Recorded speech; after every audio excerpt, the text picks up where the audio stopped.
Au fond, si on regarde les choses, Puteaux ne serait aujourd'hui qu'une petite ville moyenne des Hauts-de-Seine si elle n'avait pas bénéficié d'une situation géographique exceptionnelle que sont la Seine à côté, la Défense, Paris, le fait qu'elle soit placée entre Roissy, Orly, Saclay, et puis, soyons clairs, si elle n'avait pas bénéficié des retombées exceptionnelles de la taxe professionnelle. Ces taxes professionnelles ont boosté littéralement le développement de Puteaux. Puteaux, qui est devenue la deuxième ville la plus riche de France, a pu opérer sa reconversion de ville post-industrielle en cité-village opulente comme elle la connaît, se doter des infrastructures, même si elles sont disproportionnées, qui lui donnent aujourd'hui une qualité de vie tout à fait inégalée. Le problème, c'est que les bonnes choses ont une fin. À la fois, nous avons à subir la crise, une politique du gouvernement qui ne met pas en confiance aujourd'hui, et puis surtout pour Puteaux, la métropole du Grand Paris et tous les phénomènes de péréquation qui vont en découler. Puteaux entre donc dans une période inconnue, nouvelle, qui est celle de la contrainte budgétaire à partir de 2014. Il faut donc que Puteaux bouge pour trouver des solutions et pour sauver la qualité de la vie à laquelle nous sommes tous attachés. Il nous faut donc convertir nos atouts en idées, en énergie, en création de richesse, en lien social.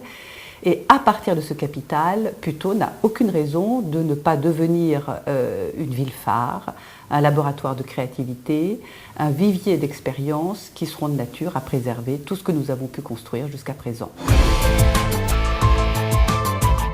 Le problème, c'est qu'il y a un frein.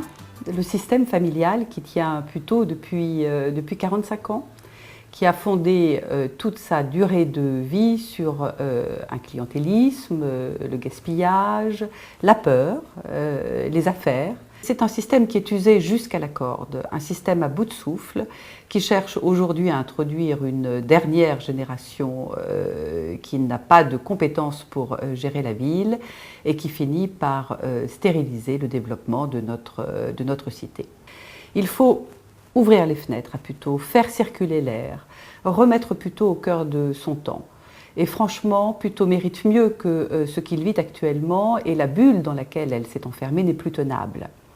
Alors, comment avancer ?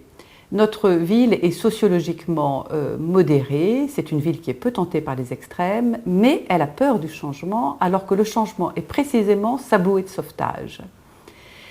Si on mène une petite analyse politique de la ville, d'un côté, on a les tenants du statu quo, ceux qui tiennent à ce qu'ils ont, ceux qui ont peur du changement et qui ont peur de regarder les changements à venir. Ils rêvent d'un monde immuable, au fond, à Puteaux. Et c'est ce que la presse appelle le sécaldisme, c'est-à-dire une ville au service d'une famille. Ce système n'est pas tenable, il est piloté au rétroviseur, il ne peut pas faire avancer la ville. De l'autre côté, on a tous ceux qui pensent que le salut vient des partis nationaux, au rythme des investitures. Pour ma part, j'appartiens au centre droit et comme les partis de droite, je suis extrêmement réservée sur la politique économique et fiscale menée par le gouvernement. Mais honnêtement, depuis quand un parti est-il un label, une garantie de la qualité d'un candidat ?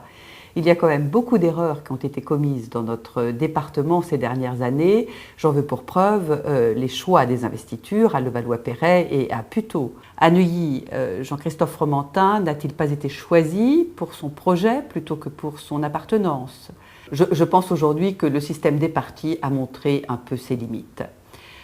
Pour ma part, j'ai choisi une troisième voie, celle qui s'intéresse au projet local et qui met à son service les compétences disponibles pour faire réussir ce projet.